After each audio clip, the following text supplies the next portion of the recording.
एक ऐसी हस्ती नेता का जन्मदिन है जिन्होंने अटल जी की विरासत को आगे बढ़ाने का काम बखूबी निभाया है। राजनीति में उनकी टक्कर का आदमी आज की तारीख में कोई नहीं है। जी हाँ, भारतीय राजनीति के एक मजबूत, संयमित और नीतिगत स्तंभ के रूप में स्थापित रक्षा मंत्री राजनाथ सिंह आज 74 वर्ष के हो गए। लगातार तीसरी बार लखनऊ से सांसद रहे राजनाथ सिंह का जन्मदिन राजधानी में खास तरीके से मनाया गया। उनके समर्थक और भाजपा कार्यकर्ता इसे यादगार बनाने में जुटे हैं। वहीं राजनीतिक हलकों में इस मौके पर एक अहम चर्चा भी जोर पकड़ रही है। क्या राजनाथ सिंह 2019 में फिर से लखनऊ से चुनाव लड़ेंगे या अब अपनी राजनीतिक विरासत किसी और को सौंपेंगे? इस सवाल का जवाब अभी भविष्य के गर्भ में है, लेकिन राजनीतिक विश्लेषकों का मानना है कि राजनाथ सिंह का कद भारतीय जनता पार्टी ही नहीं बल्कि पूरे देश की राजनीति में इतना बड़ा है कि उनके राजनीतिक भविष्य का निर्णय वही स्वयं लेंगे। राजनाथ सिंह ने राजनीति की शुरुआत 1974 में जनसंघ से की थी, जब वे केवल 23 वर्ष के थे। उस समय देश में मतदान की न्यूनतम आयु 21 वर्ष थी। 1975 में वे मिर्जापुर के भाजपा जिला अध्यक्ष बने और 1977 में पहली बार विधानसभा पहुंचे। शिक्षा के रूप में उन्होंने भौतिक विज्ञान में स्नातकोत्तर किया, लेकिन जीवन की प्रयोगशाला में उन्होंने राजनीति की केमिस्ट्री को बारीकी से समझा और आत्मसात किया। राजनाथ सिंह उन चुनिंदा नेताओं में हैं जो अपनी नीतिगत स्पष्टता, विचारधारा के प्रति निष्ठा और सौम्य व्यक्तित्व के लिए पहचाने जाते हैं। यही कारण है कि 1980 और 1993 में चुनाव हारने के बावजूद उन्होंने कभी हार नहीं मानी और हर बार नई ऊर्जा के साथ वापसी की। लखनऊ और राजनाथ सिंह का रिश्ता केवल राजनीतिक नहीं बल्कि भावनात्मक है। पूर्व प्रधानमंत्री अटल बिहारी वाजपेयी के बाद लखनऊ की संसदीय सीट को संभालने का अवसर राजनाथ सिंह को 2014 में मिला। उन्होंने चुनाव में अटल जी की खड़ाऊ लेकर नामांकन किया था, जो इस बात का प्रतीक था कि वो सिर्फ एक सीट नहीं बल्कि एक विरासत का प्रतिनिधित्व कर रहे हैं।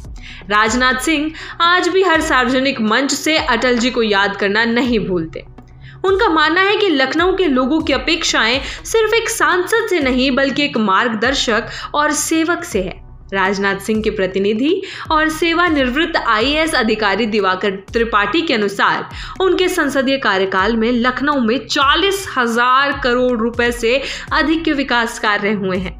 शहीद पथ, जिसका निर्माण आज राजधानी के आधारभूत ढांचे की रीढ़ बन चुका है, भी तत्कालीन भूतल परिवहन मंत्री के रूप में राजनाथ सिंह की ही देन है। त्रिपाठी बताते हैं कि 1999 में जब अटल जी प्रधानमंत्री बने और लखनऊ आए, तब एक जनसभा में शहीद पथ बनाने की मांग रखी गई। मंच पर मौजूद राजनाथ सिंह ने तुरंत खड़े होकर इस मांग को स्वीकार किया और परियोजना को मंजूरी दिलाई। 1990 के दशक में जब कल्याण सिंह सरकार में राजनाथ सिंह शिक्षा मंत्री बने, तब उन्होंने नकल विरोधी अध्यादेश लागू कर पूरे प्रदेश में एक मजबूत संदेश दिया। उस वर्ष बोर्ड परीक्षाओं का परिणाम गिर गया, लेकिन नकल माफिया पर सख्त कार्रवाई हुई। आज भी उस दौर के विद्यार्थी गर्व से कहते हैं कि वे राजनाथ और कल्याण सिंह के कार्यकाल के इंटर पास हैं। राजनाथ सिंह को भाजपा का संकट मोचन भी माना जाता है। उनके राजनीतिक कौशल का सबसे बड़ा उदाहरण 1997 में देखने को मिला, जब यूपी में मायावती ने कल्याण सिंह सरकार से समर्थन वापस ले लिया। उस वक्त प्रदेश भाजपा अध्यक्ष के रूप में राजनाथ सिंह ने बसपा और कांग्रेस में टूट कराकर जन बसपा और लोकतांत्रिक कांग्रेस जैसे नए दल बनवाए और कल्याण सरकार को गिरने से बचा लिया। राजनाथ सिंह की राजनीतिक स्वीकार्यता सिर्फ भाजपा तक सीमित नहीं है। स्वर्गीय जयललिता, रामविलास पासवान, करुणानिधि, अहमद पटेल और प्रणब मुखर्जी जैसे नेताओं से उनके व्यक्तिगत संबंध बेहद अच्छे रहे। आज भी ममता बनर्जी, लालू प्रसाद यादव, मायावती, अखिलेश यादव और उद्धव ठाकरे जैसे विपक्षी नेताओं से उनके संवाद कायम है।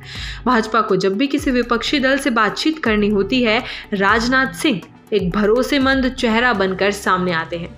राजनाथ सिंह अगले साल 75 वर्ष के हो जाएंगे। भाजपा में एक अनौपचारिक सिद्धांत है कि 75 वर्ष की उम्र के बाद नेताओं को मंत्री पद से मुक्त कर दिया जाता है। इस साल प्रधानमंत्री नरेंद्र मोदी भी 75 वर्ष के हो जाएंगे। राजनीतिक विश्लेषकों का मानना है कि यदि यह सिद्धांत मोदी पर लागू होता है तो राजनाथ सिंह पर भी स्वाभाविक रूप से प्रभाव पड़ेगा।